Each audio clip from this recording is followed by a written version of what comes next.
Hello? Hello? Hello? Hello? Can you hear me? Yes, I can hear you just. Yeah, no, yeah, I couldn't before. I was going, hello? Hello? Okay, don't worry. Well, welcome to the show, our Saturday night show going out across America, some of UK. And tonight we're going to talk about dealing with entities, aren't we, and commanding them and etc., and do the elites use entities and what's happening? And so you take it away, Brian. Okay, yeah, this is a really interesting subject because there's lots of evidence besides, if you like, people like myself and other magicians rambling on about communicating with entities. And one of the most famous was the Skull Group. Did you ever hear about the Skull Group? No. Well, the Skull Group is utterly fascinating. It was in England, I think it was in something like Suffolk or somewhere like that. And these guys decided to prove that you could speak to the dead, or at least some kind of entities. And they set it up in completely a scientific environment, and they even brought scientists in. It's an amazing sort of, like, if you read the book or see the video, it's an amazing proof of evidence. For example, they had locked films, and the spirits used to leave messages on the locked films. They also, the spirits told them how to set up the cameras so that they could film people from the other life. Now, were they spirits or were they jinn? That is a moot point. But the fact is that these people had no experience in magic. They had a little bit of experience in spiritualism, yet they were able to talk succinctly using VPN, cameras, and just basic mediumship to entities on the other side of what we would understand as either reality or death. So, all this was completely empirically proven.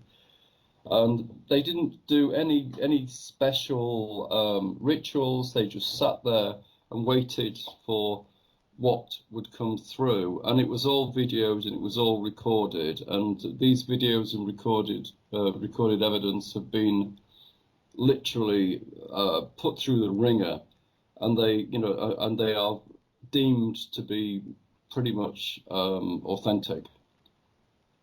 So my point is that if untrained people can pull entities and spirits through, then there is no doubt that people who have spent their lives training themselves to contact these entities, they can't do it as well, so to speak. That more or less finishes the argument. The fact that, like, the Skull Group, they were examined for years. Even now, something like almost 20 years later, they still haven't found any sort of discrepancies with the video and taped evidence that they were talking to some type of entity. Hmm. So what is the attraction for some people to call on Lucifer? Not many people know what's going on with Lucifer, do they, or who he really is? And yeah, a lot of black magicians like to call on Lucifer. Yeah, well, he's one of the, was it Beni Elohim, the sons of God, so to speak. Yeah. He started getting the bad publicity round about the Middle Ages, when the church decided that Lucifer was in fact a bad deity. Um, the time that they started telling the parishioners that he was a bad deity was obviously at the same time of more or less round about the same time as the plague. Now, the one thing that Lucifer is, or they even call him, he sometimes even gets called Satan. He's represented by the morning star. However, he is one of the Beni Elohim. He is one of the sons of God, and he is known as the illuminator, the bringer of light. There really isn't, in my opinion, there isn't anything particularly negative about Lucifer.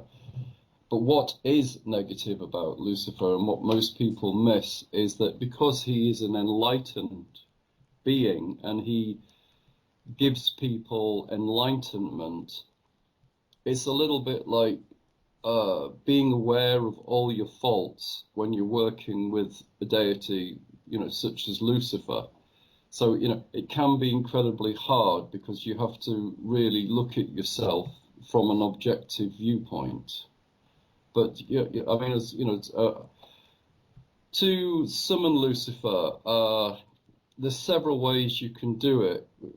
One of the most successful ways that I've used has been the sort of Judaic way, which is they have a special circle, and in the special circle, which is all written in Hebrew, you then put the entity's name that you want to connect, and that you concentrate on all the Hebrew letters. You then say the summoning in Hebrew, and then literally the entity will come through for you. It's the same very much with sort of like Raphael. Sort of like I called in the other night for my wife. There's his sigil. Once again, very much the same thing, where it's for Raphael I used Latin, but essentially to set the so-called portal up, usually one uses some kind of sigil, or in the case of the Hebrew way, it's a kind of a sigil, but it's got the Hebrew letters on, and in the middle of the triangle, in the middle, you put the deity's names, and then you sound the name using Hebrew. Now, the interesting thing with Hebrew, when you read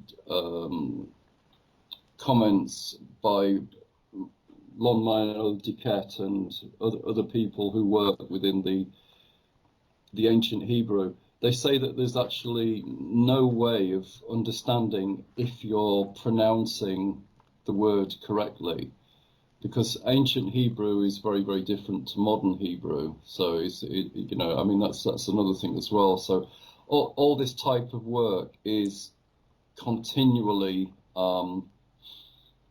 experimenting, but not only is it continually experimenting, it's also sort of like researching and finding different ways. For example, the lesser banning ritual, they found that it's actually wrong, and a friend of mine's working on it at the moment, and this goes back to the Golden Dawn, where the Golden Dawn released information, but most of it was inaccurate, because they had taken pacts to never divulge the real information.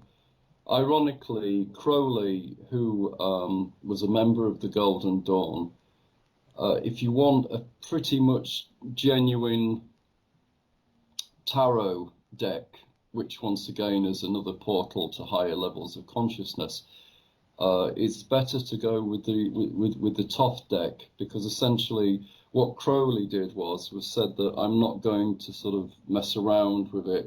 If my readers want to understand how the tarot deck works, I'm going to tell them properly. So one or two of the cards are in a different order, and that's the original order, whereas the Rider-Waite and other cards which are very similar, they have a different sort of numerical order. I mean, but I know I've used the Rider-Waite, it works. I've used the Toth Gate, the Toth deck, it works. I've also used the Golden Dawn's own deck, but through history and through research, they're understanding that quite a lot of what the Golden Dawn released to the public is just everything is just slightly wrong, and that can be very aggravating if people want to open portals to get into sort of like higher level, even just higher levels of consciousness, so to speak.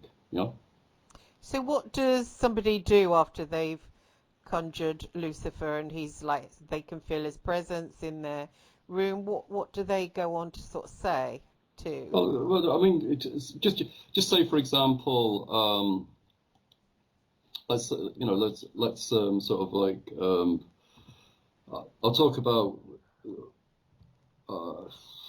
my experiences. Well, essentially, what you do is that you do the lesser and greater banishing, rituals. Yeah. Uh-huh. Okay. Generally speaking, you also have to find an appropriate area.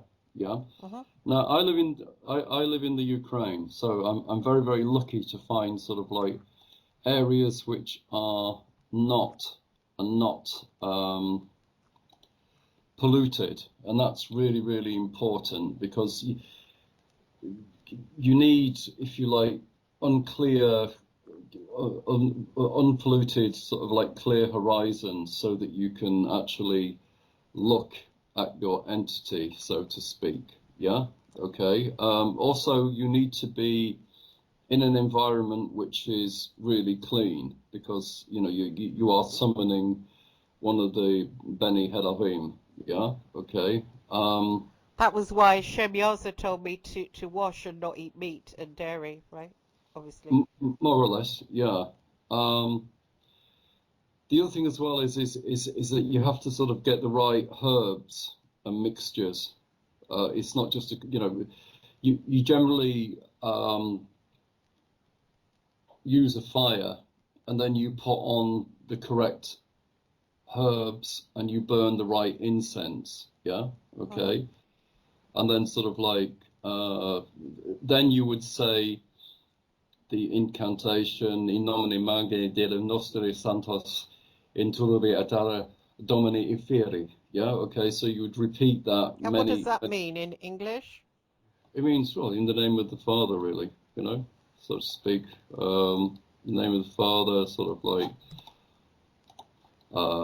let me translate it directly, because somebody will just jump down my phone.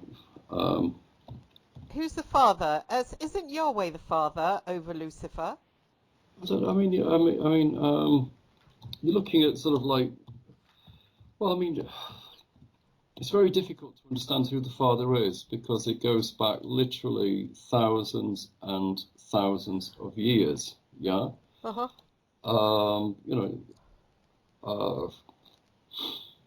Well, I mean, if you want the actual direct thing, if you name of our God, in this case it is Satan, I will go to the altar of the Lord of the underworld.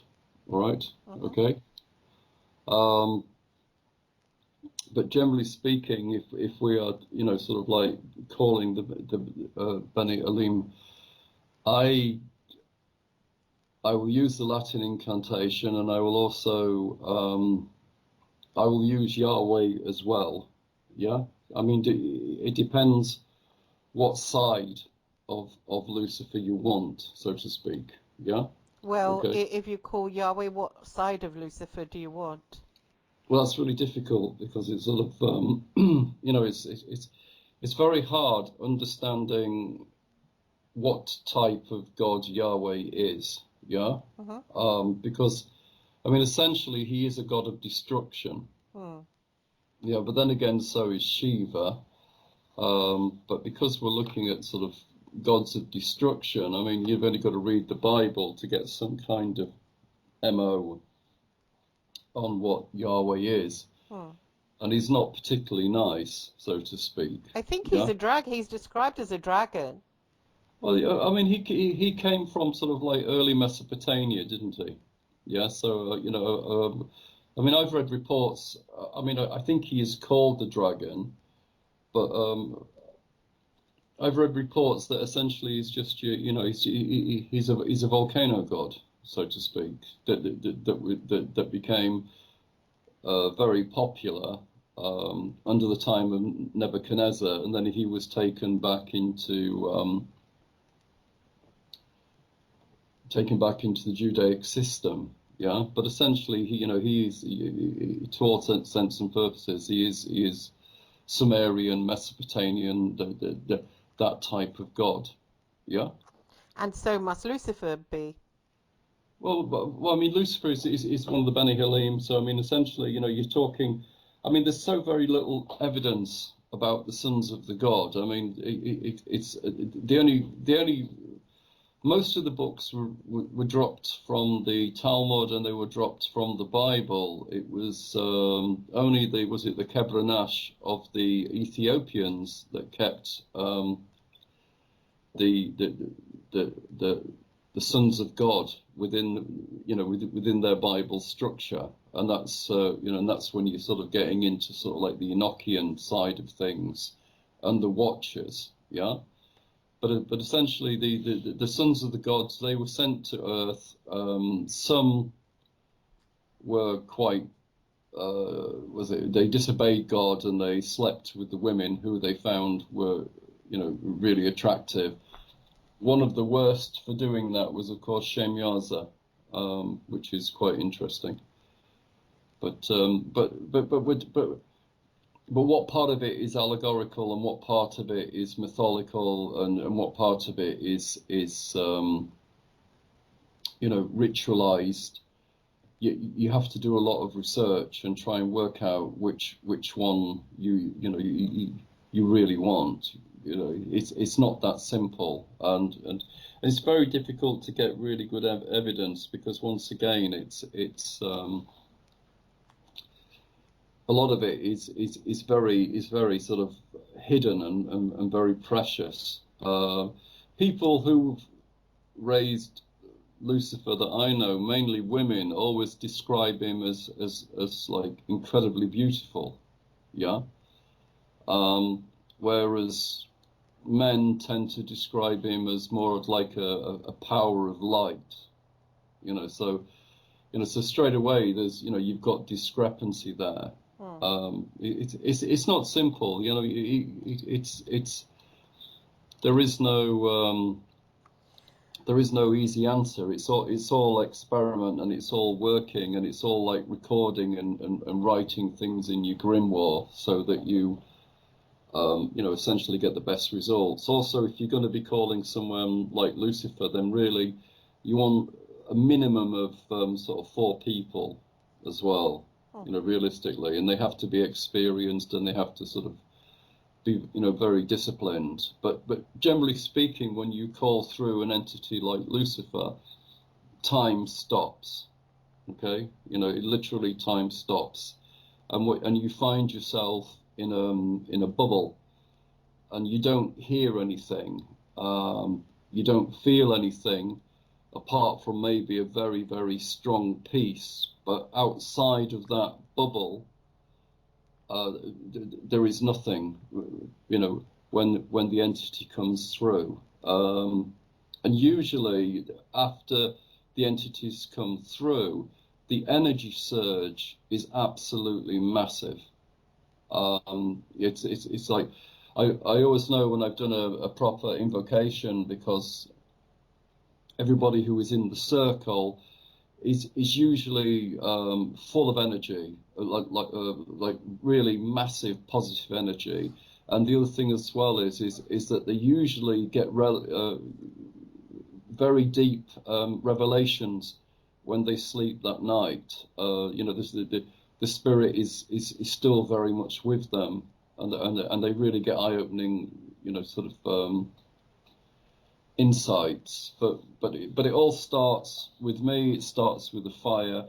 I don't don't use a protective circle. I don't, I think that's sort of like pretty useless, really.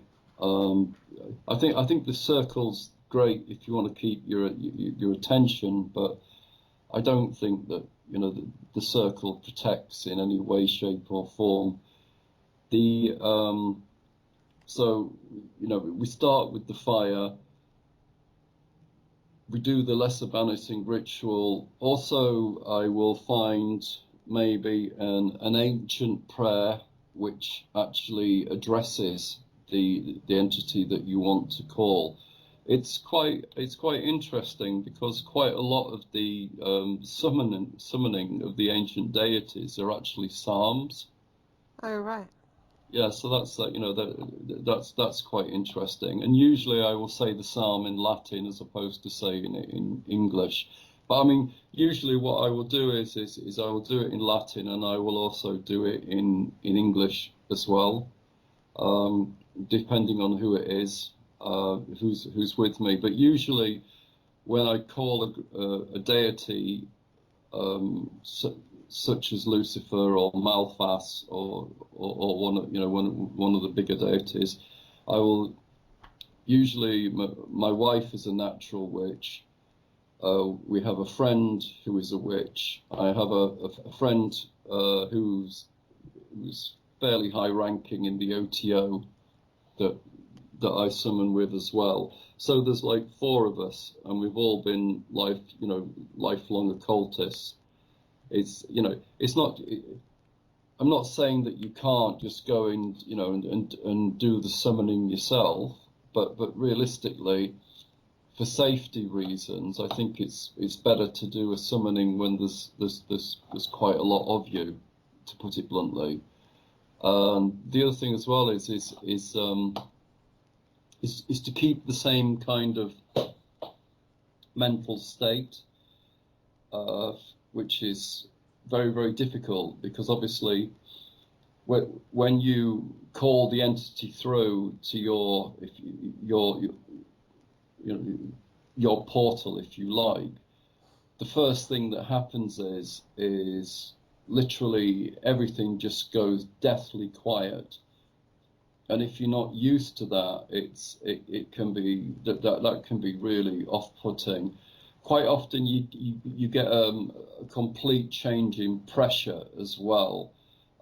Usually we always call near the river because the river is so beautifully clean, but the river will often freeze over, not as in with frost, it will just cease to move.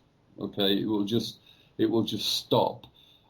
We took a picture of the fire as well last time we called Malphas, and the fire formed a crown, and that was really quite interesting as well because so. But realistically, you have to have the discipline. You have to be able to understand what herbs and sort of spices you need to use. You need to know what incense you need to use. You need to know what side of the entity that you want to call. What god are you going to use to call that entity through? With something like Lucifer or Raphael or any one of the sons of God, there are so many different gods that surround these entities because they are so old, so to speak. Yeah. So what about portal opening? Is that something that you just imagine something opening up in the... That's what I've just discussed. I mean, literally, you do your fire, you do your ritual, yeah, okay, and then essentially when you bring the creature through, or the entity through, then that is your portal, so to speak. Yeah. Right. There is another way that we can use, which I don't. Have you come across the Greek magical papyrus? I've heard of it. Have you used anything of it? I haven't read it, no. Yeah, I mean in the Greek magical papyrus, there's there's a really interesting sort of like portal opening exercise, and it's sort of like it goes A E E E and then I O yay and then ooh, and essentially when you're opening the portal, it's kind of like I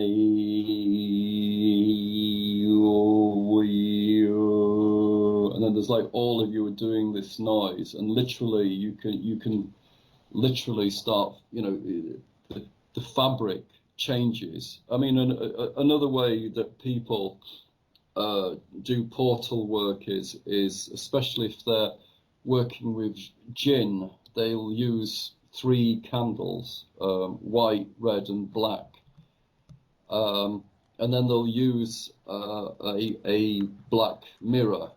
Yeah. Once again, it's a question of understanding what incense you need to use, what sacrifice you're going to use. Yeah. Some people will use chicken. Some people will use little pullets. Yeah. Some will even kill cats and dogs. So but it just depends very much on the entity that you are calling and what it requires, so to speak. Yeah. Oh. But the other thing as well is I mean, if you're calling something like Lucifer, you don't call Lucifer out of idle curiosity. You call Lucifer because you have a pretty serious reason why you want to call him, because obviously if you're wasting the god's time, it can be really problematic. Oh. So what do people mostly do that for then? Well, usually, if you want to talk to Lucifer, because he's the enlightenment sort of like principle, if you want to know sort of like what text to use and things like this, or if you need something that you need to specifically enlighten yourself with, yeah, okay. Sort of like there may be something that you need to know and you can't find the information in books. So, that's a really good time to sort of, call Lucifer. Yeah. Why don't people do it just to chat to them? Surely they want a little bit of... Well, not really. I mean, sort of like, the easiest way to understand it is if you tried to meet the Queen of England, okay? I mean, sort of like, it would be virtually impossible unless you are part of their club, so to speak. But if you're not part of their club, the chances of you meeting the Queen are like nil. It just wouldn't happen. Firstly, you'd have to ring the palace. Then the palace would deem whether or not you are worthy to see the Queen. Then if you saw the Queen, you're highly unlikely to see the Queen by yourself. You'll probably see her with like maybe 300 or 400 other people. Yeah, and it's exactly the same when you're dealing with like the higher levels of entities. Is that you have to kind of prove why you want to see these entities, and is it important? And the other thing as well is that you have to have the track history with these entities that you are in fact who you say you are, so to speak.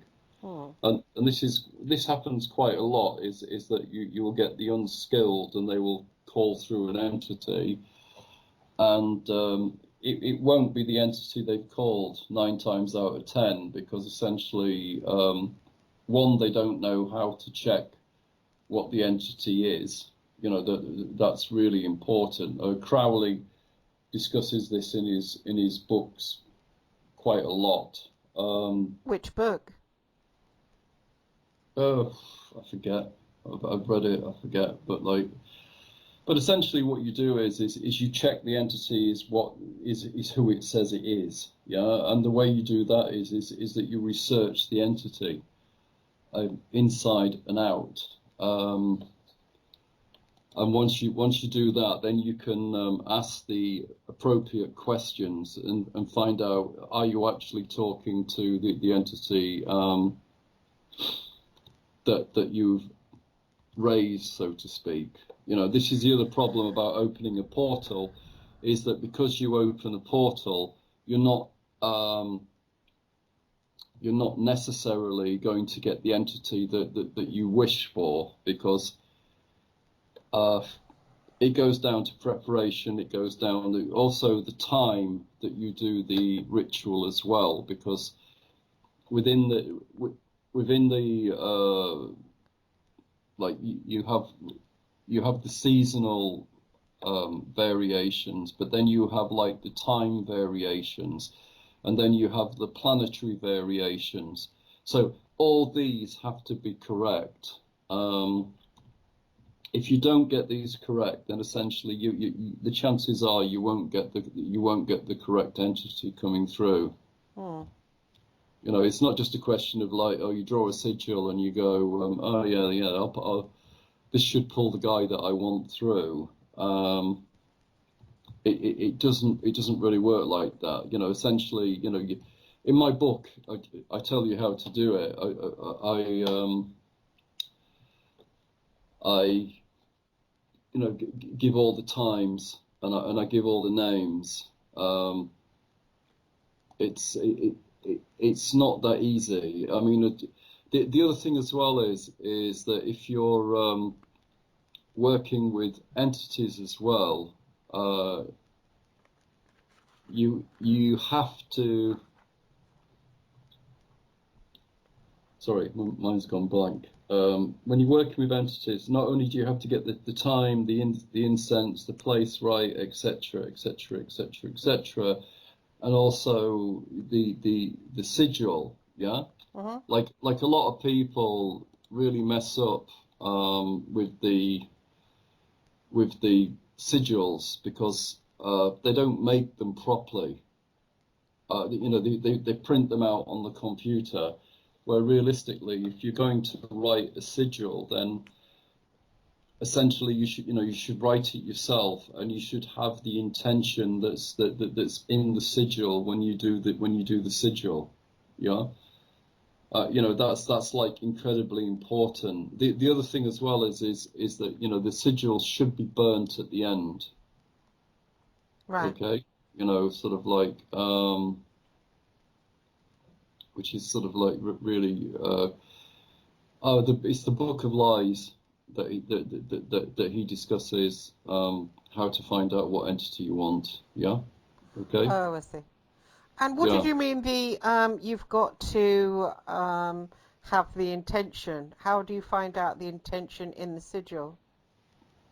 Well, essentially, when you're writing the sigil, you are connecting with the deity that you want to connect with.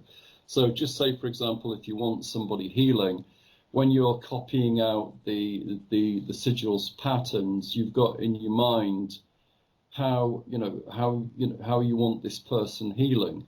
Yeah. Okay. So you're putting the intention of your mental intention into the design of the sigil. Right. You know, sort of like, and many people don't do that. You know, just copying a sigil and then saying, "All right, I'm going to pull so and so." It just doesn't work like that. You know, you literally you have to find out the time. You have to find out the sidereal time. You have to find out your lunar time. You know, you also have to find out whether or not um, your god that you want to contact is going to be available at this time. Yeah. Uh-huh. Because most of the gods are connected to the planets, and obviously if the planet isn't in orbit in the specific time that you're going to call it, then it's probably not going to be worth it. Yeah. There's books about the planetary when they're closer and far away. Well, yeah, there is, they're mainly the astronomy books are just mainly astronomy books, where realistically you need the esoteric ones, which also deals with the hours as well. But not only does it deals with the hours, but it also deals with, especially if you're working with jinn, it deals with what is the specific role of that jinn within the within that hour. Yeah.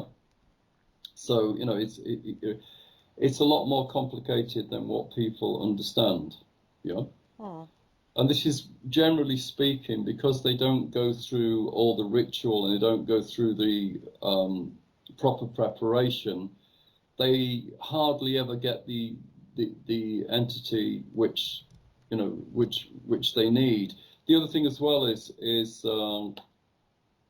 part of getting the right entity is also the altar preparation, and your fire is the altar, so to speak, and understanding what herbs, what spices, sort of what incense to burn, for the time of the year, etc., etc., and and for the hour is really important to attract the correct entity.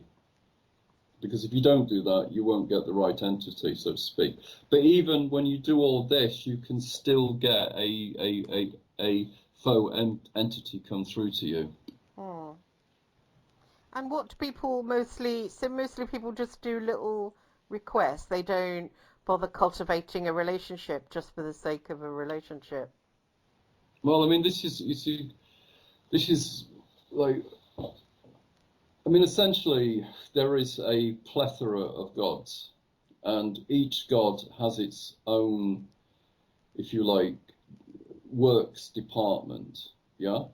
But as I've said, it's very, very difficult to contact a god per se. And so, generally speaking, what you tend to end up with is a entity that works for the god, so to speak. Hmm. Unless you've got a very, very sort of like high reputation, then you can call the god, yeah. But you've got to put in the footwork first, so to speak. But if you don't have that reputation, you don't have that rapport with the god, then you will get like one of his minor deities, yeah? Hmm. And so you end up working with the minor deity. After you've built your trust up, then you may be able to contact the god. There are very few people who can do it seriously. It's sort of like you're probably talking less than 3% who can actually do this. Hmm. Many people can conjure, but they 9 times out of 10 they pull the wrong entity through, so to speak. But what you do is you find out what god that you need for a certain task, and then you form a pact, okay, and then you stick to that pact to the letter. And once you have stuck to the pact to the letter, and you've done what the god expects you to do to make this pact come through, then generally speaking, that's you and that god's business finished with. Right. Unless you have, say, something like a Jinn king. In the world, I only know 3 people who have a Jinn king. And essentially, to keep the Jinn king in audience, then you have to prepare the right sacrifices, you have to prepare the right conditions for it, and you have to also be prepared for, you just don't get the king, you also get his entourage as well. So you could end up with as many as sort of like 2,000-3,000 jinn in your temple. And if you are not strong enough, then, that could be really harmful to you. That's why very, very few people work with the jinn, because you have to be extremely strong, both mentally, physically, and spiritually, because you never ever just deal with one jinn. You're always dealing with at least minimum 30 or 40. Yeah. And do you think that they're the ones taking over right now? Well, I mean, there's 2 ways to think about this. I mean, if you listen to sort of like high-ranking sheikhs, who deal with jinn all the time, they all say the same thing, that the home of the jinn is sand, silicone. Yeah, okay. You know, this is where the jinn live. The jinn live in sand, and all the new devices now are silicone based.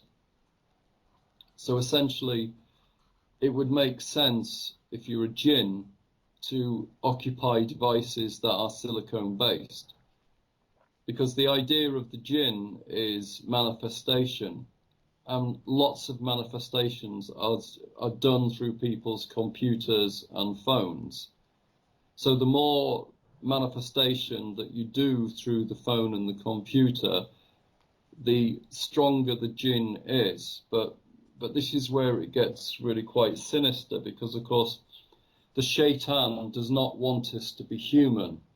And if you look at like teenagers with phones, or even you look at older people with phones, they will meet people and they are absolutely glued to their phone, because they would rather contact with the entity which is inside the phone when they would actually then they would rather contact with the people who are around them. I mean, you know, the whole idea of the shaitan is that it wants to destroy the human race. Some of the shaitan want to destroy the human race. So essentially, the best way to do that is divide and conquer, and also, if you like, surreptitiously introduce to the human that, you know, you can offer this amazing world. And this is what is happening. Like, you know, Metaverse, yeah. The metaverse is really, realistically, it's the world of the jinn, it's the kaf. It's a world that doesn't exist, but you can manifest anything. And this is something to really be careful of, because they describe the quantum computer as using other worlds sort of like computing ability. Well, the other worlds is the world of the jinn. So essentially, the quantum computer will be a direct access to the jinn, so to speak. To get what out of them? Well, no, it's what they get out of you. Yeah, you know. Or do we get out of them? We must get something, or they wouldn't do it. Well, yeah, they get your slavish obedience, don't they? I mean, look how many teenagers now cannot live without their phone. Yeah, look how many adults can't live without their phone. Look how many adults, myself included, will spend anywhere between 8 and 12 hours in front of a computer. Where do you think all that energy is going to? It's feeding something which is within the computer. You know, and this is what we have to be, you know, painfully aware of. The more advanced the technology becomes, the more we are heading head first into the world of the kaf and the jinn. You know, that is absolutely sort of like equivocal. This is what is really, really happening. Most people are not aware of this, and they just think, oh, you know, sort of like, I can't live without my phone, it's so interesting. Well, realistically, it's what's making it interesting you can't live without. You know, remember, the phone is a way of manifesting. Jinns manifest, but they manifest through the imagination. So if they control the imagination, then they can control you. So where are they hoping humans will end up then? Just totally in that in the kaf. They you know, I mean that eventually there will be a quantum kaf, yeah, and that is where the humans will end up. And once they're in the quantum kaf, they will no longer be human. I mean, this is why all this transhumanism is really taking on with leaps and bounds, because essentially once the chip is implanted into the human's head, then essentially they will be at the full mercy of the control of the jinn. Is that happening, the chip? Yeah, of course it is. You know, I mean, you've already got people now who can't see, or they're deaf, and they're putting chips in their heads, and they can see and they can hear. Elon Musk is still talking about how it would be so brilliant for people to have these chips in your head. But the point is that realistically, people aren't thinking about this the right way. what I say to people when they're talking about having things in your head, I say, well, how much control do you have when you're drunk? Yeah. Oh. And they say, oh, but that's something different. Well, no, it's not. It's something which is taking over your consciousness. So if you've got a chip which is taking over your consciousness, then at what stage do you cease to be you? Is that what's in the magazines? We're not allowed to mention it, obviously. It'll cause a blip. You know what I'm talking about, the magazines. Well, yeah, but I mean that's completely different. I mean that's nothing to do with transhumanism. That's to do with destroying somebody's immunity. Yeah, I And mean what it's for, though? What for? well, it's I mean you've only got to understand the people who are doing this. It's the eugenics crowd. Yeah. Is that linked to the gin? I would say that it's linked into the gin that the people who tend to be pushing this eugenics crowd are the guys who work with the silicone chips. And the silicone chips directly relate to the gin, so to speak. And so, of course, killing thousands of humans because it seems like good fun, that would definitely, fulfill the wishes of some type of shaitan. Yeah, not all shaitan, by the way, but there are shaitan. You have to remember that the jinn has free will. So where there are some shaitan that like us, there will be many shaitans that don't like us. Yeah, and sort of and this is roughly how they work. So the silicone chip. Remember, it's made of sand. This is where the jinn live. The jinn live in sand. This is literally their passport through to the human consciousness, so to speak. Right. The eugenics crowd? Excuse my ignorance. Well, the eugenics was something put round about the time of Adolf Hitler, and it was taken up quite happily by the Americans. Yeah. And they would have tests to see whether or not you could breed. Yeah, I mean this was a sort of like as late as sort of 60s. Yeah, right. And if you were deemed not to be of sufficient stock to breed, you were sterilized. This is men and women. Yeah. Hang on. Okay. I mean, what criteria was there? Well, essentially, if you were a naughty boy and you were a bit, sort of rebellious, well, that would make you get sterilized. Yeah. Also, your ethnicity, that would make you get sterilized as well. Yeah. I mean, What ethnicity did they want? Well, I mean, you know about the experiment with the blacks and the syphilis. You know about that experiment, don't you? Yeah. The blacks and the syphilis. Well, essentially, what it was that the American government said if you've got sort of like if you've got syphilis, come to us, and we will cure you of the syphilis. Yeah. Okay. Right. In Africa, they said. No. Oh, This was the America. Turksky study of the syphilis. Right. It ran from 1932 to 1972. Yeah, and essentially what happened was that the guys came who had syphilis, and they were injected with more syphilis until they died. Yeah. Why? Well, because it was all part of the eugenics program. They wanted to get rid of black people. And it was the same in Puerto Rico and places like this, where they did really hideous experiments on these ethnic communities because they wanted them.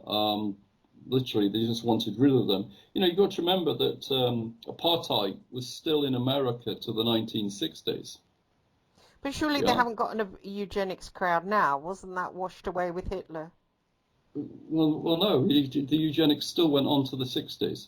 72. The Turkish syphilis study, you can look it up, was from 1932 to 1972, where they just literally injected black people with syphilis to kill them. Yes, but what I thought that when they washed away Mengele, etc., then it was all, we won the war, all the bad stuff is gone.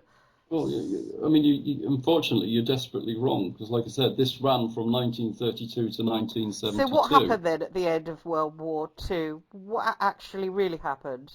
Well, quite a lot of the German scientists ended up in America. Hmm. I mean, sort of like von Braun is one of the easiest ones, but there were others that ended up in America. I mean, look, Klaus Schwab, yeah, he Uh-huh. was a Nazi, yes, and he's part of a very high finance group. Who's the other guy who was a Nazi? Um, oh God, what's his name? He's really old now, very old. He's supposed to run Antifa.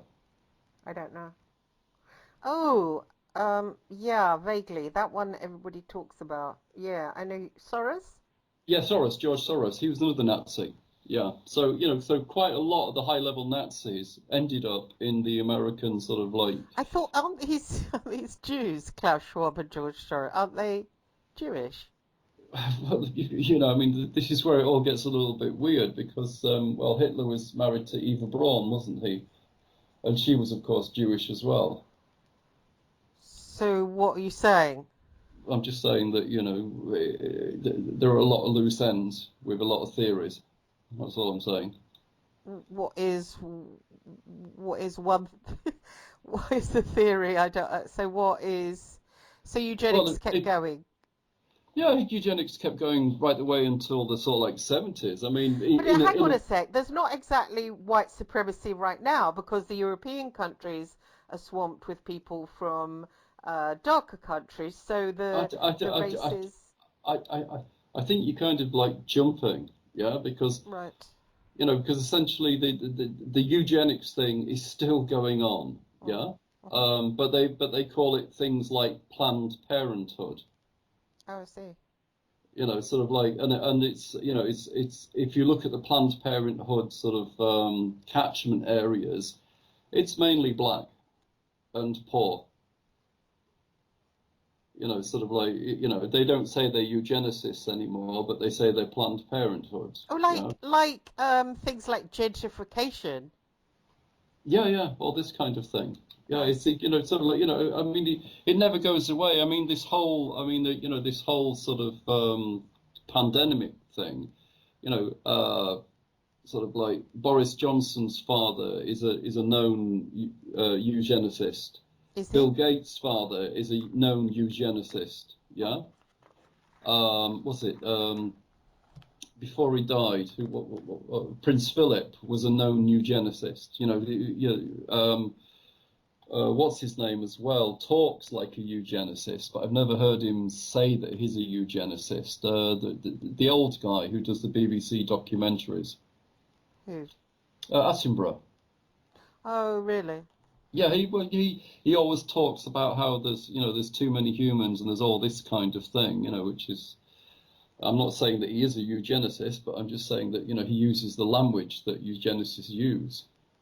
Hmm. You know, sort of like, but don't think for 1 minute that eugenicist has died out. So do you think the gin are behind it, that they're just conning them and making them think that, and really they just want everyone gone? Well, I mean, like I said, the jinn live in sand. Yeah, Hmm. okay. Most of the modern devices are silicone. Hmm. Is Yes. silicon sand? Yeah, it's sand. Yeah, it's a sand derivative. Yeah. So, this is what you've got to understand. And the new metaverse essentially is the CAF. Yeah, a place that is nowhere yet exists. Yes. Hmm. Okay. That is the CAF. And the new quantum computing uses a different type of energy that nobody is really, I couldn't really tell you how it works. I know that it uses a different type of energy and it uses a different type of computing system, but beyond that, I understand vaguely the sort of theory behind it. But you try and, you know, understand totally how a quantum theory computer works, and they've got them. And the one thing that I do know is that it uses information from other worlds, and anything that is hidden is jinn, so to speak. Where Yeah. is it based, the quantum? Well, I mean, it's been around for a while. It's sort of it's some kind of, I mean, sort of like, I believe that, like, sort of like, it's America, but once again, I think it's got very tenuous Nazi roots as well. The whole quantum thing, Hmm. as is time travel as well. I mean, the bell was used by the Nazis as a primitive form of time travel, and once again, like, all the top scientists came to America, and they brought this technology with them. And as well as bringing the technology with them, they also brought the Nazis' idea of eugenics, which of course was the master race, so to speak, which was sadly inspired by Blavatsky. But there you Yes, go. I read that. But didn't he hate Jews, and don't No, Jews? no, No, Blavatsky. but didn't the Nazis hate Jews? But don't Jews rule the world right now? So it's kind of like strange, isn't it?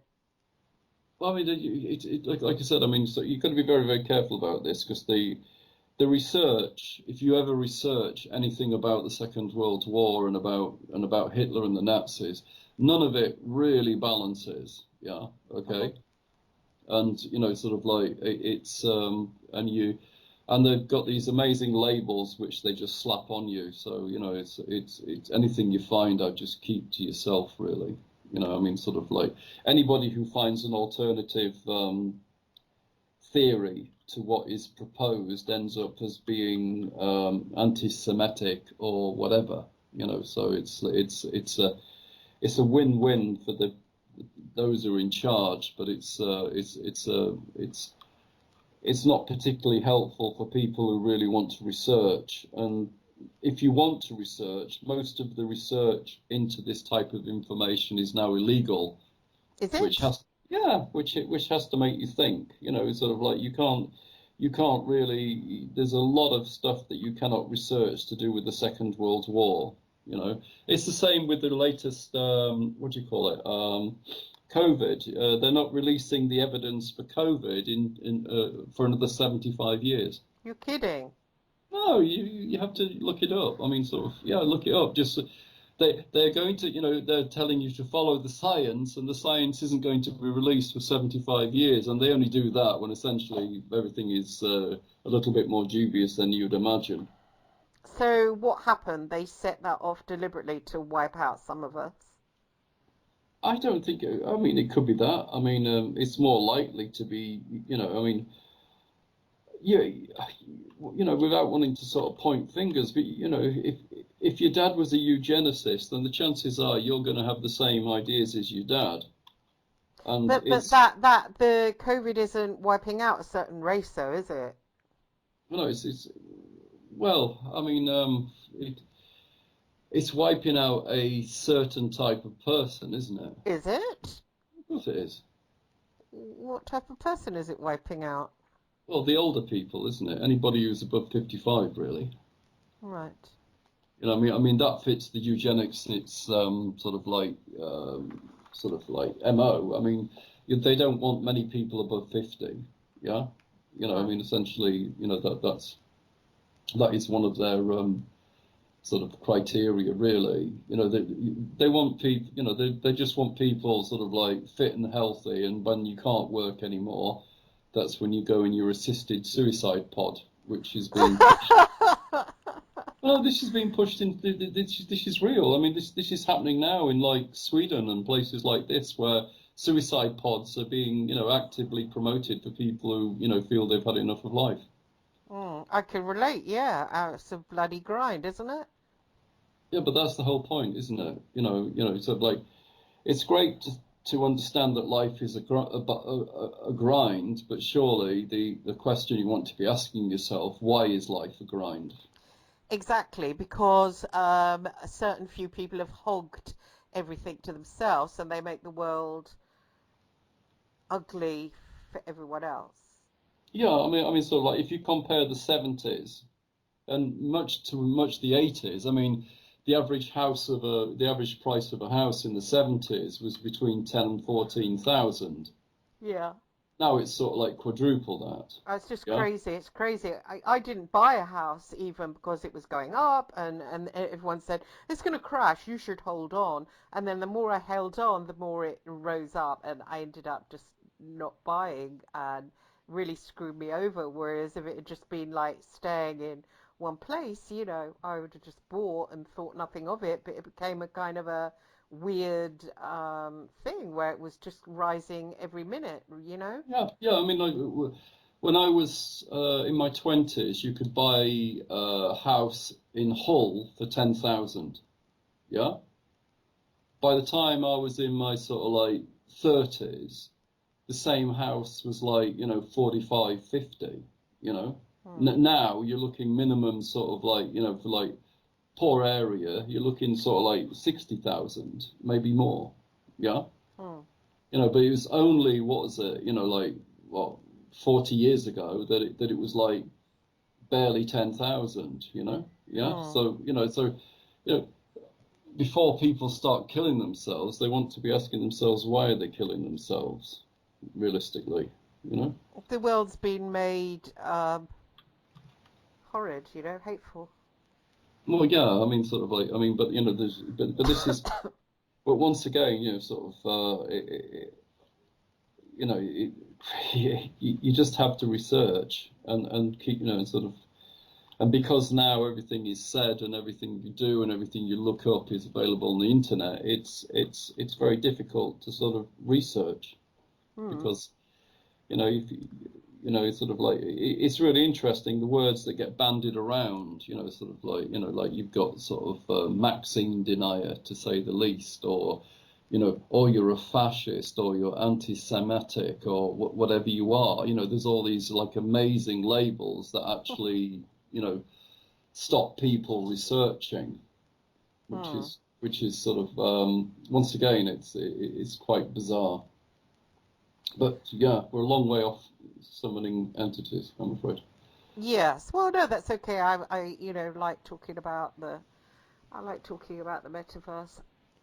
Yeah, it Yeah, reminds me of what happened to me, with that Sienna Miller story I think I told you about, that I was accused of getting her medical records, and apparently she had an abortion because, it was exposed, and she's now got, I don't know whether it's 2 million or what, payout from Murdoch, and she said, I wish I'd have taken them to court. It just seems like the whole thing is a setup between both of them, and I mean, how is her career? not great, I suppose. Well, so she's not got this great career anymore, so she needs to be in the in the limelight, I presume. Hmm. Yeah. So the easiest way to be in the limelight is to play the victim, isn't it? Oh, she definitely played the victim. Well, Yeah, there you are then. So at you my get, expense. yeah, you get lots of publicity. Yeah, lots of people talk about you. Everyone, sort of your agent's happy because when he's trying to sort of sell you to different acting companies or what have you, they've now heard of you again because you're in the news. Yeah, and that makes you a bankable commodity, doesn't it? Hmm. It just seemed that Murdoch is somehow on side of it. I mean, there's no need to give payouts, and why not fight it in court and just let everything come out? But he just sort of rolled over. I don't. I think they're just in league with each other. I do. I just think something about it. I mean, does Murdoch pay out of his own wallet, or does he have insurers that pay? Well, It imagine everything they do is insured. Exactly. So Yeah. it just seems like they're scamming the insurance agents. The poor insurance agents pay out, pay out, pay out, and it's all like a scam, and everyone gets together at the end of the day. I think that's what's happening. Yeah, I but find it in that's pretty commerce, bad isn't it? taste. I mean, that's commerce, isn't it? I mean, no matter how you look at it, that is capitalism, isn't it? I mean, capitalism is not about justice and equality. It's about They whether all or help not, each other, is what's yeah, going on. whether or not you can play the system, isn't it? And like I said, this. Well, because if they're in cliques with each other, like they are, these people, like Of the course they are. lawyers That's work for that's them. capitalism, isn't it? They call it crony capitalism, but how else can you have capitalism? Essentially, it's about you know, you want to keep your money within a tight circle because then you can control it. It's no mistake that I think there's only like 6 companies in the world that own all the television companies, isn't there? Yeah, I think it's believed there's very very few independent television companies now. Hmm. And even if you want to sort of like do an independent sort of like TV thing on the internet, you have to sort of comply to what Google will allow. Yeah. Hmm. So you can virtually say if that you have to follow the remit of the top 6, because if you don't, then you've got no chance of getting your stories even heard. Well, exactly. That's why I don't believe all the Murdoch stuff and get Murdoch out and all this kind of. He's obviously in with everybody. He's in with the Hollywood crowd and the sort of oh, we're gonna get, we're the good and we're the bad, and oh, there's the good over there, and it's just a joke played out to the working class plebs. Well, yeah, Whereas but really they're all buddy buddies, and it's only the of working course, class plebs that are. Well, I mean, look at the Maxwell trial. Yeah. Mm. I mean, sort of like, oh, the evidence is so bad, we're not going to submit it. Yeah, yeah. It's. I mean, that's I'm sure she'll be spirited off somewhere. no, I don't think I don't think she's even going to get charged because essentially, so far, I can't see what they're charging her with. Yeah. What's she being charged with? Yeah, I don't know. because I don't know. exactly. So, if you don't know, I don't know, then what's this trial about? Because I mean, originally, it was supposed to be, was it abducting young women and sort of like luring them into a life of crime, where now it's sort of like twisted and it's changed into something else, and they're not going to admit the evidence, etc., etc. It's all pretty much a game, really. Well, yeah. So it's like certain people have got the world to themselves, and then there's the others that just have to feed on the little flobos on the ground. That is why life is hard and bad, because there's no fun being one of the chickens pecking at the dirt constantly.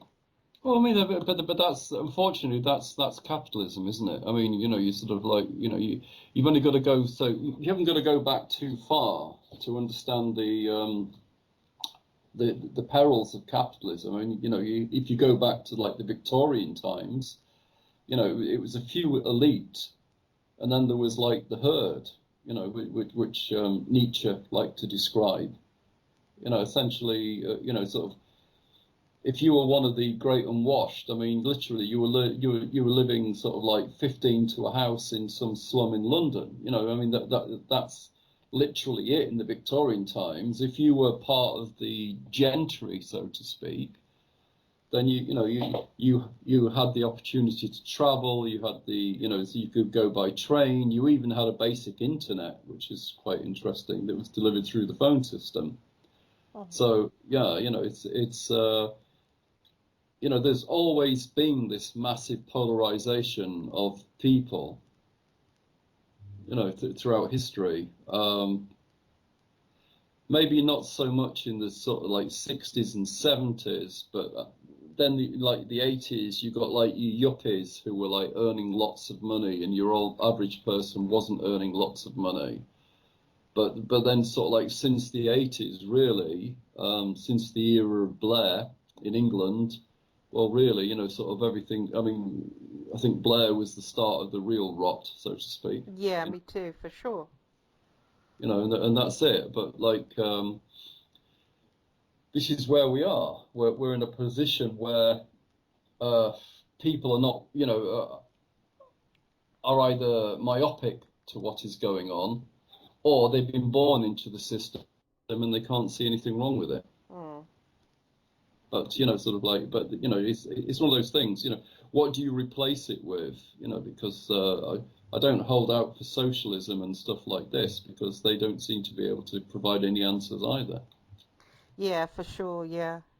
I mean, I You know. certainly felt a victim. You know, I was written about in the Guardian. They're full of shit. You know, about I'd stolen medical records and that caused her to have an abortion. I mean, firstly, it's impossible to steal someone's medical records. If I have, if I had stolen them, why don't they just ring the police? But no, they want money from their crony. So he then, comes up and just because it's me, just, pays out the money, and then it's, oh, Christine must have done it. He's giving them money. Do you know what I mean? But really, I just think he's blagging his insurers, and they're all getting fat and rich together. And if you could get a working class scapegoat in there, then that's all the more handy. Oh, look, evil person did that. Just happens to not be one of us, you know? Well, I mean, Um, but that's how it works. I mean, you know, journalism. Journalism has very little to do with the truth. It's more to do with, does it sell? You know, does it sell books? Yes. Oh yeah, for sure. But Yeah. this, Sienna Miller was a victim. Oh, I was made to have an abortion because Rebecca Brooks rang me. Well, no. If you have abortion, loads of my friends have. Just own it. Just own it. And yeah, it does make you feel guilty and oh, I killed my baby and this kind of stuff. But own it. Don't say because some woman rang you, oh, they made me. What the hell? No, they didn't. That's just utter bullshit. Oh, thank you. I got 2 million now. For the rest of my life, I'm going to say Rebecca Brooks caused it because she rang me, so I had to kill my kid. I mean, no way. Here's your 2 million, and all the public and the Guardian. Oh, poor you. Not being funny, but nobody with 2 million in their back pocket is a poor anything.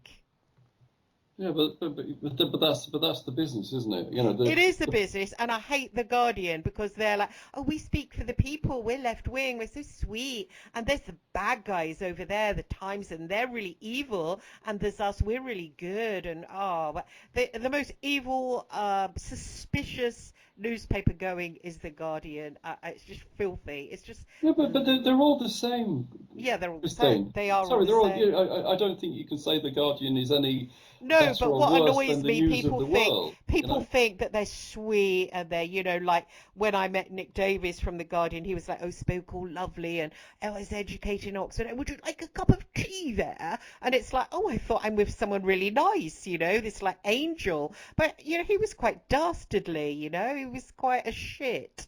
But they don't admit being shits at The Guardian. It's all very posh over there. Yeah, but you know the rules. You've been impressed for years. If it bleeds, it leads. Yes. You know. Yeah, for sure. And that's it. I mean, and I'm sure that the book deal will be done through one of what's it, the associated companies, to put it bluntly. So I think they'll get their money back. Oh, they'll just do just nicely, yeah. And if they've got a scapegoat, apparently it's me. Apparently I'm going to end up in prison wearing orange and doing experimental lesbianism. So, there you go. I'm the working class scapegoat, Well, bring it on, I'll write a novel in there. Give me something to just lay about then, I suppose. Well, I mean, I mean, it's. I think the only thing is that I can say is generally speaking, any evidence that you take to court cannot be provided by a newspaper. It's hearsay, isn't it? Well, they just got gossip, but they got their fancy But lawyer, but David Sherlock, just saying, oh, Christine's a blagger. Christine's a medical records thief. I've never been to court, never been arrested. I haven't done it, but he says it. He says it again and again. Then the Guardian reports it, Byline tweets it, and before long, I'm felon set as that's who I am because after all, that's what everybody's saying. They can't all be wrong. It's bang out of order, but it's got on, and I wouldn't mind. I was the one that stepped forward and tried to help them. I stepped forward and tried to help them. And when I pointed it out, they finally started twittering today, going, "Oh, Christine's a whistleblower. Without Christine, this wouldn't have gone on." But there were other people, and I thought to myself, "That's too little, and it's too late. You've already tried to strike me, and yet with the other hand, they're coming to me and trying to get help to destroy the mail. They just don't. They see me as subhuman, and I don't know what's going on with them, what their eugenics are. But apparently, maybe it's because I'm working class, maybe it's because I'm a bastard. Who knows? But apparently, in their eyes, I'm non-human, and you know what? It kind of makes me sick. I don't think they think as you as non-human. They just see you as somebody who can't hit back. I think that's sort of like that's rule number one, isn't it? You know, because the chances of you taking them to court are virtually nil. Mm, Yeah. mm. Okay. But the other side of it is, of course, they see you as newsworthy. You know, they can still get some. They can get some sort of like papers sold. Well, one of them's writing a book about me. He's nice. I mean, I like James Hanning, but you know, I haven't been offered any money, and that's my life story. It's not kind of very fair. You know, God knows what it will say. I'm sure I'll be portrayed as a. He said to me, "Oh, people are going to think you're the devil incarnate." I've never actually done anything that bad in my life. I don't think. So it's obviously going to be, you know, Well, yeah, I mean, you know, as what's it? What's his name? Was it Noel Coward says there's no such thing as bad publicity. really. Yeah, you know, I mean, sort of like you think of the most diabolical people that you know, and it doesn't seem to sort of like do them any harm whatsoever. You know, I mean, sort of like, I mean, like in the, what was it, the 80s, it was Paul Gambaccini, wasn't it, who'd been sleeping with boys. Yeah, you know, he still ends up on television and he's still, you know, regarded as an authority. Hmm. You know, he seems to have walked away from that quite happily. You know, sort of like if you look at other people with completely diabolical reputations, like Joan Collins, say, for example, you know, I often quote her, yeah? Hmm. You know, sort of like they don't seem to be that affected by it, No. I so to mean, speak. I don't know what's going to happen. You know, it just made me feel shitty. I felt very powerless. You know, I felt very, Of course, you're powerless because they're big. But the thing yeah. is all evidence. You know, all you know, for a judicial inquirement, there has to be sort of like irrefutable evidence. Yeah. Hmm.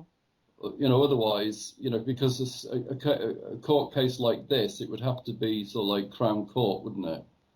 Well, Yeah. you see, what's happening, rather than I met with the Sun's lawyers and they said to me, would you be prepared to go to court? We went through every case that I ever worked on for them. They were satisfied I didn't do anything illegal. They said, look, we'll fight this in court. Will you be prepared? I said yes. And then what's happening fast forward 3 years? He's settling. He's giving them money. I don't like it because I think, hang on, mate, why are you handing the money? Why not, you know, insist on fighting in court? I don't know why he's doing it. I can only think it's an insurance scam.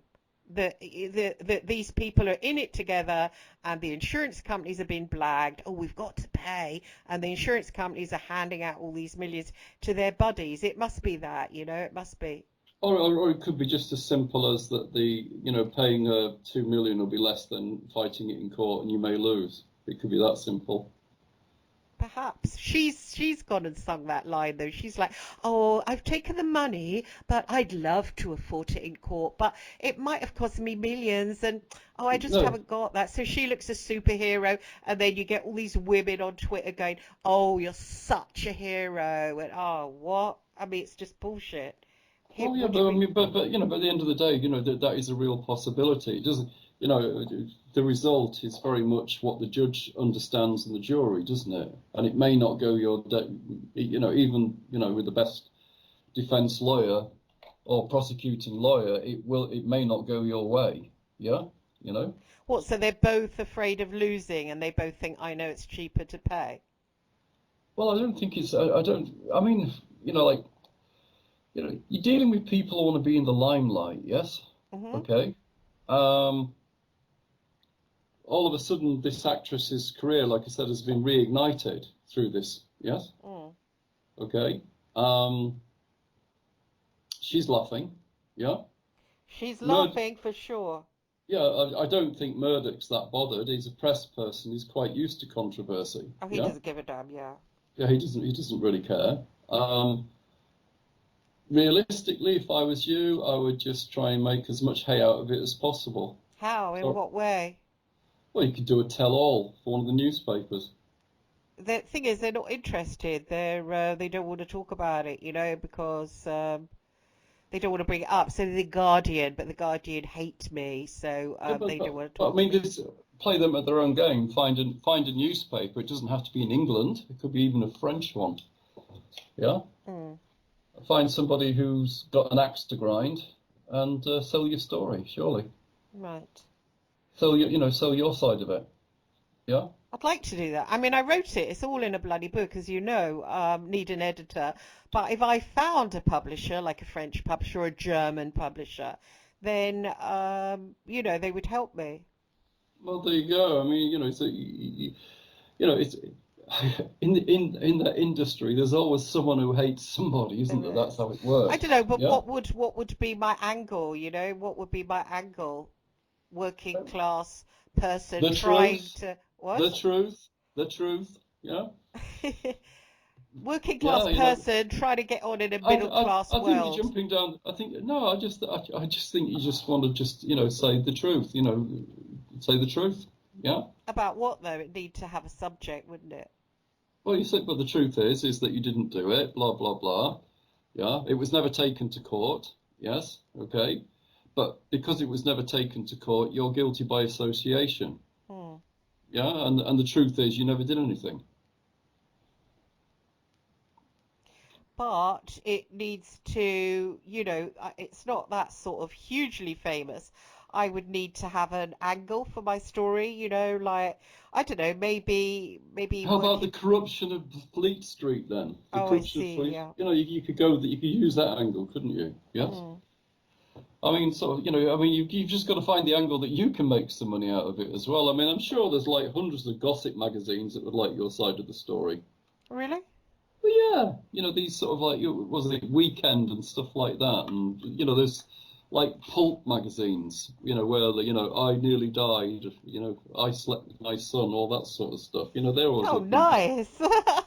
Oh no, but they're always looking. I forget. There's hundreds of them in England. Yeah, I forget what they're called. They're usually really awful paper, but they always usually have those types of stories. They're always desperate for that type of story, aren't they? Yeah.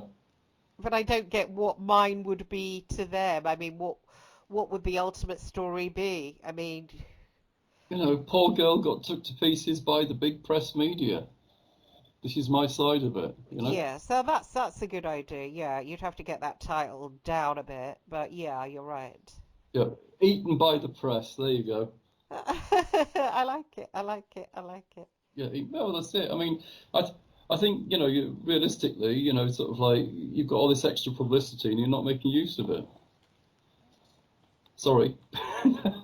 No, you're Yeah. right. You're right, which is the story of my life. I mean, someone else is writing my story, but it's my story, really. To be fair, on me, none of them have said to me, well, do you want your byline on it? Do you want some money out of it? It's just someone else is getting that, and it's someone else that is actually rich Well, and there has you go. got a house. Look, why don't you just ring up one of them women programs and tell them how much you're being exploited? Use the women angle, and this wouldn't happen if I was a man, that sort of crap. And bloody hell, I went and got an abortion because of the whole thing. I could do the Sienna Miller line. Just joking.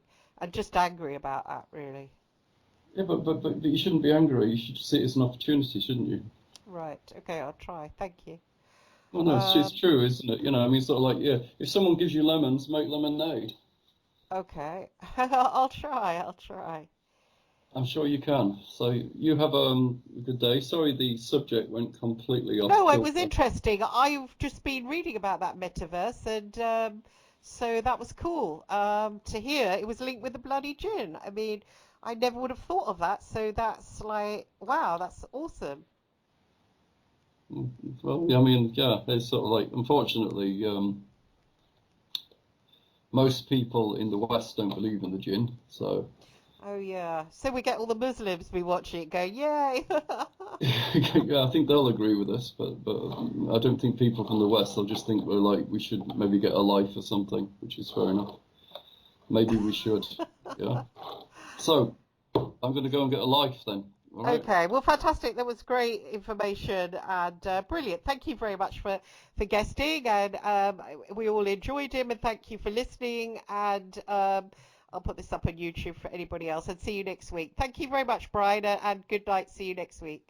See you soon. Bye. Bye.